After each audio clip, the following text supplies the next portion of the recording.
Hello! We are back with episode 7 of Cooking with BTS. This is going to be recipe number 8. I am going to be more than halfway done with that cookbook, which is wild. I'm very excited about that.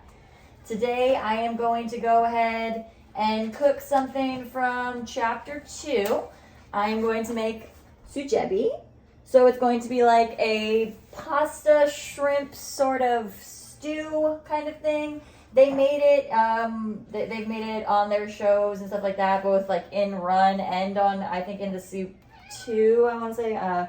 May not have my mini here, but my cat, if you just heard him meowing in the background, he's decided he's going to assist me today, so no. Oh my gosh, why are you so noisy right now? I'm so sorry. I'm talking about a different cat because I just mentioned Yoongi, so apparently he's getting jealous over here. Shh, please.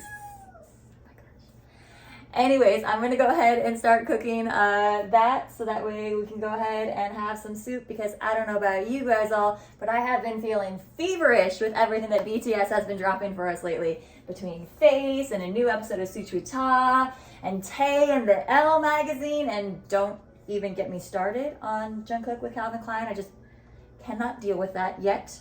And just knowing that Jin was with them over the weekend and all that, just all of that, I am in a state of just complete despair.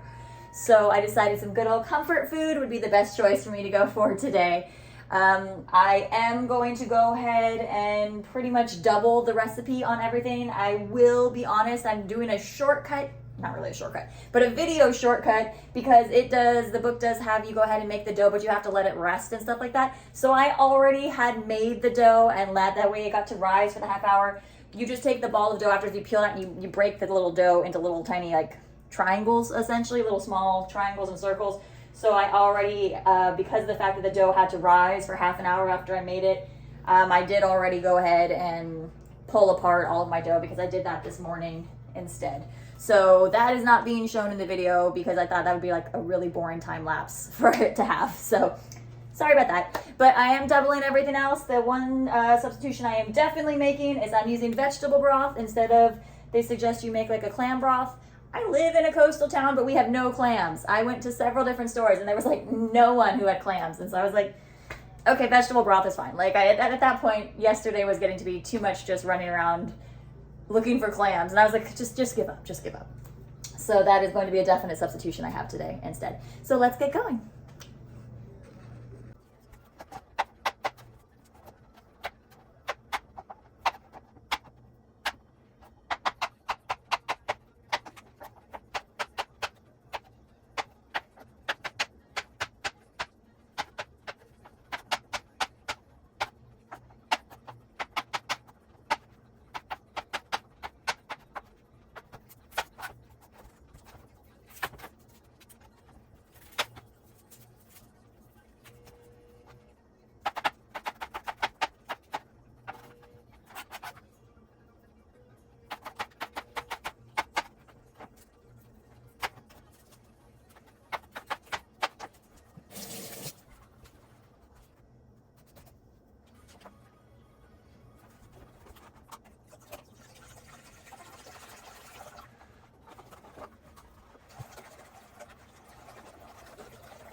All right, so I have finished making recipe number 8, the sujebi. It looks and smells delicious, and it's super easy to make, but it's just one of those, it takes a bit of time, but it's not like you have to constantly stay there doing stuff. The dough, super simple. You make it, then you got to let it sit and rise. You know, you make the broth, you got to let it sit there and boil. You put all the veggies and everything in there, you just got to let it sit.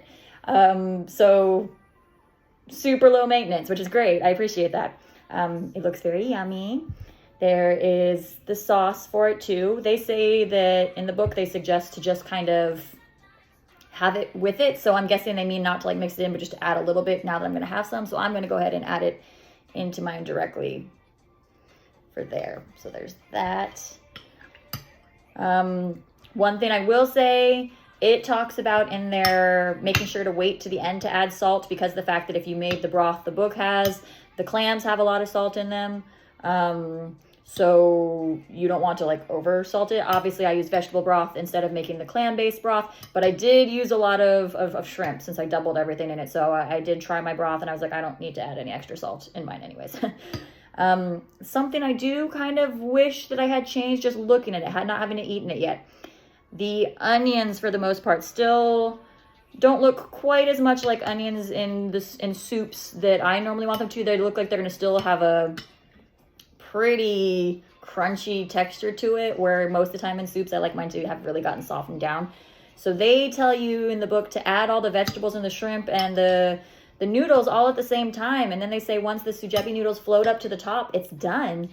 I kind of wish I had added the onions in a little bit before, so that way they could have cooked for longer, I guess. But again, I haven't tried it yet. I'm just kind of basing off the fact that looking at them, they don't look as translucent as most of the time soup onions are. But here we go.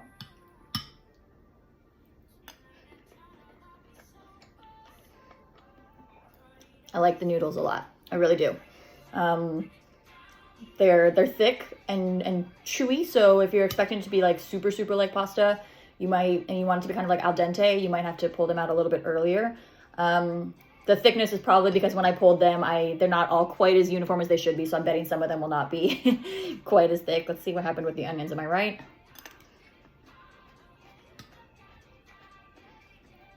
Yeah, for me personally, they're cooked, but not as much as I would like them. There's still definitely a bit of that raw kind of crunch to them.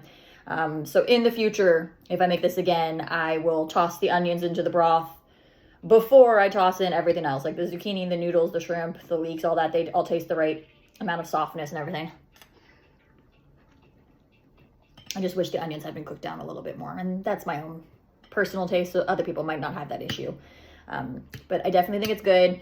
The sauce does add a really nice kick to it. You don't want to add too much to it though, because gochujang is really spicy, so.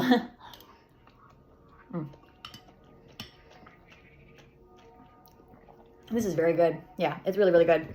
I have made 8 recipes out of 15 in that book so far now. That is crazy to think that I'm more than halfway done. My goal is to cook all 15 of them this year. It was one of my New Year's resolutions, and here we are at the end of March, and I'm already 8 through. I looked at which ones are left though, and they are all very hard ones except for like one of them. Some of them are not so much hard, just very time. It's gonna be a time commitment on some of those ones.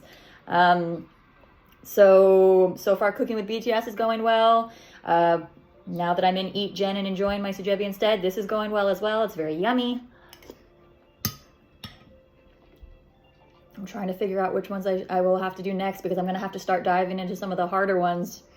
So we'll see how that goes. That'll be fun. I will definitely not have another episode of this until at least April, because I've got to figure out what's going on with that. Plus, I'm going to just probably scream about BTS, you know, back to my regularly scheduled programming for a while as well. I hope everybody is doing really well. Thank you to those of you who came out to my event. Thank you to those of you who sent me birthday wishes and things like that. Whose album do you guys think is going to drop next? My guess is going to be Yoongi, since he's going on tour soon. Excited. But we'll see, right? Okay, guys.